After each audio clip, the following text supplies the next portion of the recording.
Hey everyone, it's PB at Kotaku. In my last review, I said I would be opening up more of my stuff, and here I am, less than a week later, recording another video. This time I'll be unboxing and reviewing a character prize figure from the anime/manga Naruto, and the character in question is one of the goodest of good boys from the series, Haku. Wait a minute, that's a fan Vocaloid character. That's a little closer. This is an anime character called Haku, but it's not the Haku I'm looking for.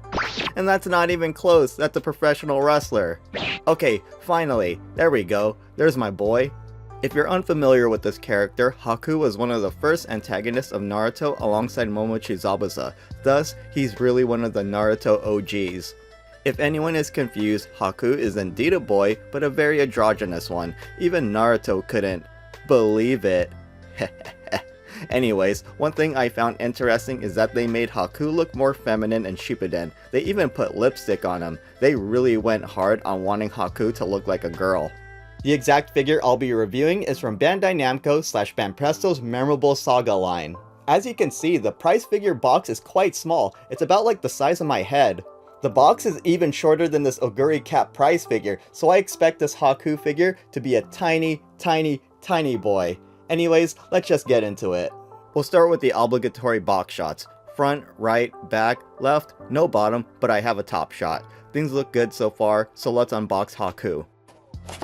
Sorry about that, Haku was stuck in there real good, and if you're familiar with prize figures, it's a standard packaging fare. And I was right about the figure being quite small. Each piece fits in the palms of my hands.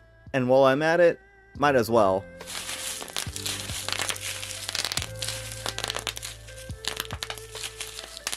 With that out of the way, let's assemble the figure. With so many parts, this might be a long and difficult process. Let's see how long it takes. Whew, that was intense. Haku fits easily on one hand, and if you have massive hands, well, he's gonna look even smaller. The figure depicts Haku in an action pose, specifically emerging from one of the mirrors created from his ultimate technique, demonic ice mirrors. After searching the internet, it appears the figure is based off this illustration of the character. I feel like the area where the most effort is made in prize figures is the head. They always look solid, and it's no different here. Banpresto did a really good job in capturing Haku's fierce, yet soft demeanor. The paint is a typical matte finish, but metallic paint was used on the forehead protector. That's a nice little touch.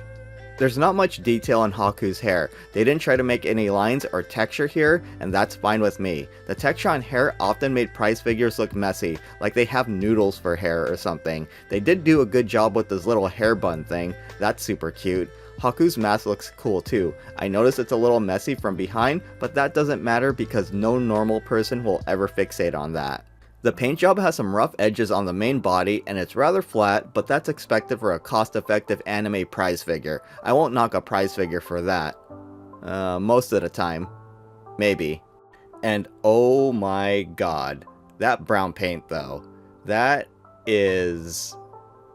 well, if that's not shit brown, I don't know what is. Because of the strong color and the part being smack dab in the middle of the figure, the poop belt sticks out like a sore thumb. Despite that, I think the most eye-catching part of the figure is the ice mirror itself. The coloring does make this part of the figure look like ice, and here's a glacier shot for comparison. One other small attention to detail I like is the frost on the base. It helps further convey this is a depiction of ice. Going back to this shot real quick, see those ice spikes around Haku's leg? That's not lore accurate. The ice mirrors do not distort like that when Haku enters or exits them. This might be a problem if you're that hardcore, but it's really a non-issue. I think it was done to make the figure look more dynamic. Last thing about the ice mirror, there are very visible seam lines on the sides that might turn some people off, but again, this is a prize figure. That's just how it is with these things. As I said earlier, this is a small figure. As you can see, Haku easily fits on the palm of my hand. But how small is he exactly? Well, Haku is a little over 5 inches tall. While Haku is small, he doesn't take up a lot of real estate. You could put him on your desk and it would not be intrusive. Not on my desk though, it's already full. And this is an old shot too. So overall, this figure is a decent offering for the character. It's standard price figure fare, which is not bad, and the only downside I could think of is the size to cost ratio. Stateside, it looks like the lowest price for this figure is 24 bucks. In my opinion, that's a bit high for an anime figure that's only about 5 inches tall. I paid a reduced price of 12 bucks at Ross when they originally priced him at $17. That's still too high for my liking though. All of these price figures had not only similar retail pricing, but similar discount store pricing as well. As far as I can tell, all of these figures also have comparable quality. To sum it up, Haku is a good figure, but don't pay too much for him. And before I wrap up, here's one little tidbit about Haku figures. There are very, and I mean very, few figures of this character. MyFigureCollection.net, which has one of the most comprehensive databases for anime figures, only has 15 figure entries for Haku. There's mostly trading figures, and the one time he's in scale figure form is this elaborate one by Sume where he's paired with Zabuza, so Haku does not even have a standalone scale figure. I enjoyed Mega House's Naruto scale figures, so if they ever made one of Haku, I'd be all over that.